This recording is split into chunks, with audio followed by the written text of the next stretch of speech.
Mosaic 3D гэсэн энэ хоёр аппликейшн суулгасны дараа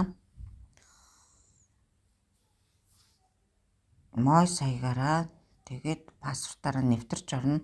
За хаягийг бол ангидэрсэн багш пассворттай нөхсөн байх ёстой. За ингээд тохиргоон дотроос энэ монгол хэлээ сонгож өгнө. Ингэх юм бол хичээлүүд маань ойлгомжтой монгол хэл дээр гарна. За энэ дотор болохоор одоо ингээд медиа сан гээд 3D хичээлүүд ном энэ дотор байгаа. За эндээс 3D хичээлүүдийг нь би даалтанд багш нар өгж байгаа. За энэ 3D хичээл рүүгээ за багш өгсөн сэдвийн дагуу хичээл рүүгээ хайж олоод орохлоор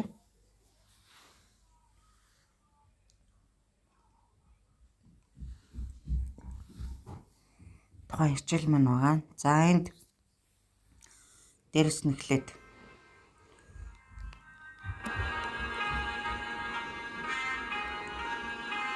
үзэх юм бол энд ихнийх нь аюу байна тийм ээ. За энд хөгжим орж ирж байна. Энэ ихнийх нь шуум, хоёр дахь нь хөгжим. За энэ дөрвөн зүгийн сувн болохоор ингээд чиш нааш нь цааш нь чангаж үзэж болно. Энэ наа үсгний нэмэлт нэр тайлбар гарч ирж байгаа. За энэ үсгний нэмэлт мэдээлэл энэ гинжний зурагтай энэтэй холбоотой бас бусад хичээлүүд гэсэн байдлаар ингэж орж ирж байгаа. За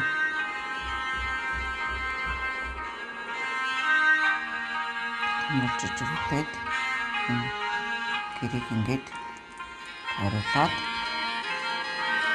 үзэж болдог юм шүү дээ.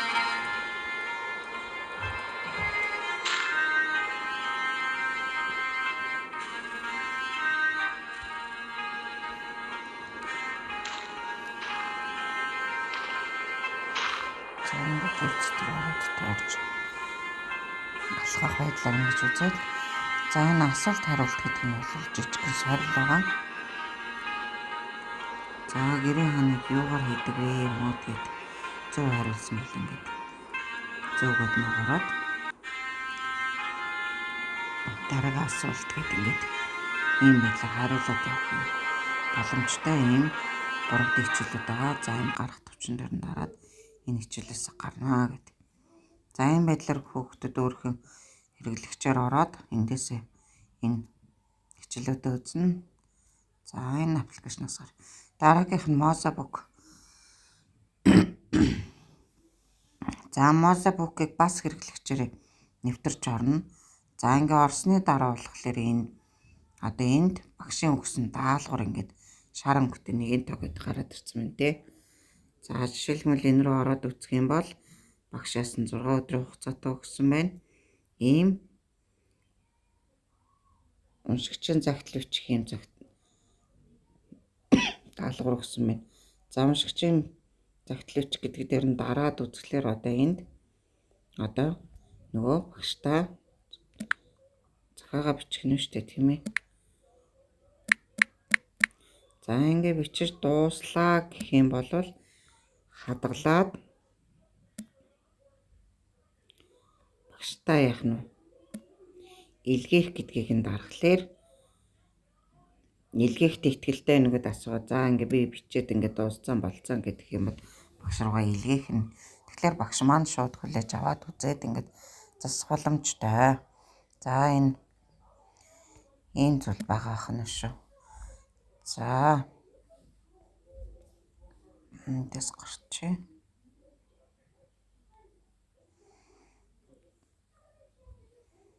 За мөн ингээд энэ дотор дасгалын дэвтрүүд гээд байх ёстой.